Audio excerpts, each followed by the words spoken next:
What if the holiest day of your life, the day you vow before God, was quietly filled with rituals never meant to honor Him? The white gown, the shining ring, the sacred vows before family and friends. It all feels holy, pure, Christian.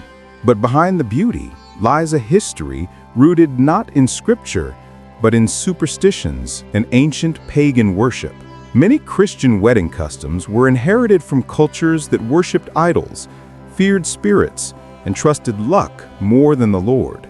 Over centuries, these rituals slipped into Christian ceremonies disguised as harmless tradition. In this film, we'll uncover 5 wedding traditions that look godly, but aren't, tracing each back to its surprising, even disturbing origins. Our goal isn't to condemn marriage celebrations, it's to awaken discernment. A covenant as sacred as marriage deserves truth, not imitation. It should rest on Christ alone, not customs born in fear. Now, let's begin with the most common tradition of all, one so familiar that questioning it might seem almost wrong. The ring, that shining circle of gold, is perhaps the world's most recognized symbol of marriage. We say, "With this ring I thee wed," believing it seals a covenant before God. But here's the truth. The Bible never commands, mentions, or implies using rings in marriage. The earliest Christians didn't exchange them. The custom began in ancient Egypt and Rome. For Egyptians, the circle symbolized eternity, linked to the sun god Ra. Romans adopted it as a sign of ownership, marking the woman as her husband's property. Even the left-hand placement comes from pagan myth, a vena amoris, a vein of love thought to connect finger to heart. Beautiful, yes, but entirely superstitious. So why did believers adopt a practice born in idol-worshipping cultures? Marriage, according to Scripture, is a spiritual covenant, not a material one. Malachi 2:14 calls it a covenant before God, written on the heart, not engraved in metal. When we treat the ring as sacred, we risk turning it into an idol, trusting in gold instead of God. Some even fear that losing the ring might curse their marriage. That's not faith, that's superstition. 1 John 5:21 warns, "Little children, keep yourselves from idols." A ring is fine as a symbol, but it's not a source of unity.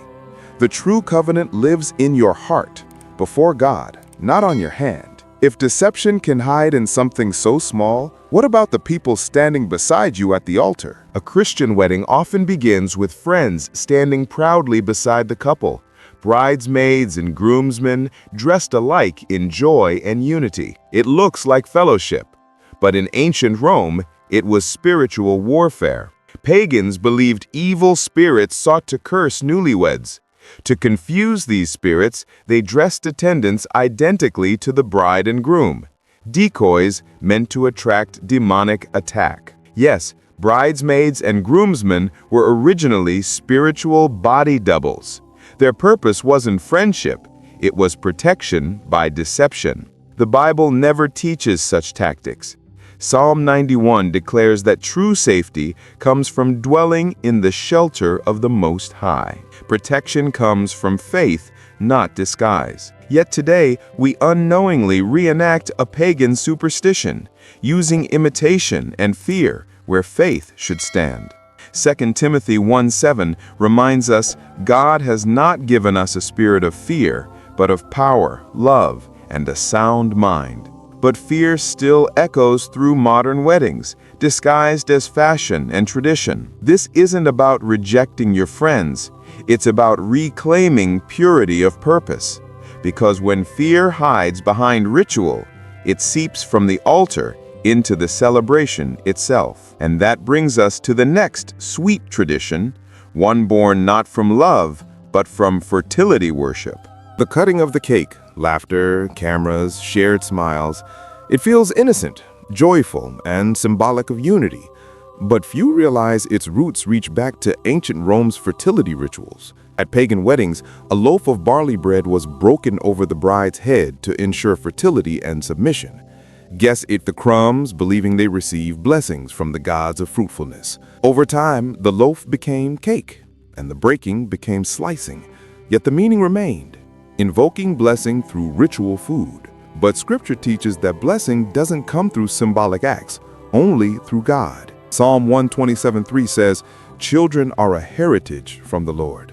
When Christians reenact this ritual without knowing its roots, we echo a pagan plea for fertility, not a prayer of faith. It may seem harmless, but spiritually, it reflects a shift from trust in divine grace to reliance on superstition. It's not about condemning cake, it's about discerning meaning. Because intention doesn't erase origin. If a tradition was born in idolatry, it carries its shadow until replaced with truth. And if even the cake hides ancient superstition, what about the games that follow? The bouquet toss, for example, where laughter conceals a spirit of chance. The bride turns, tosses her bouquet, and someone catches it, earning the title of next to marry. It's a moment of joy, built on the worship of luck. In medieval Europe, guests tore pieces of the bride's dress and flowers, believing they held magical power to transfer fertility and fortune. To stop the chaos, brides began tossing their bouquets, letting fate choose the next blessed woman. But luck has no place in covenant. John 3:27 declares, "A man can receive nothing unless it has been given him from heaven." When we celebrate the bouquet toss, we unknowingly honor the spirit of fortune, the ancient belief that blessings can be caught rather than received by grace. It's subtle, but dangerous. We begin to think destiny depends on chance.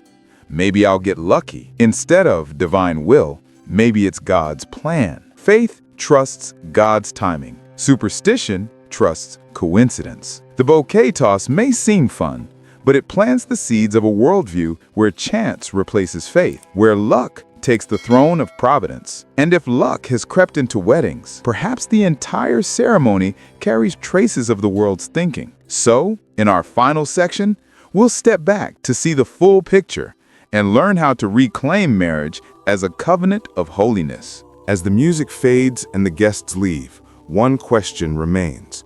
What did we really celebrate? Was it a covenant before God, or a collage of old superstitions wrapped in romance? From the white dress to the bouquet toss, each element tells a story. Many began long before Christ, in cultures chasing favor from false gods.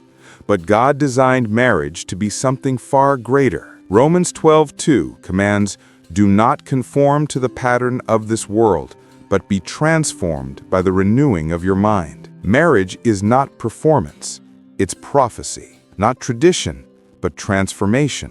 When God joined Adam and Eve, there was no veil, no ring, no crowd, only covenant. It was divine creation, not ceremony, that made them one. A Christian wedding should mirror Christ and his bride, the church, not the world's rituals. When the bride walks down the aisle, it should symbolize redemption. When vows are spoken, they should echo covenant truth, not borrowed poetry. And when rings are exchanged, they should point not to eternity of gold, but to the eternal God himself. This is the call, to separate the sacred from the superstitious, to strip away imitation and return to purity. The enemy doesn't need to destroy marriage, only dilute it, blending truth with tradition until no one can tell the difference.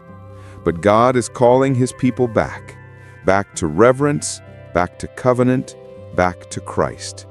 Ephesians 5:31 through 32 declares, "For this reason, a man will leave his father and mother and be united to his wife."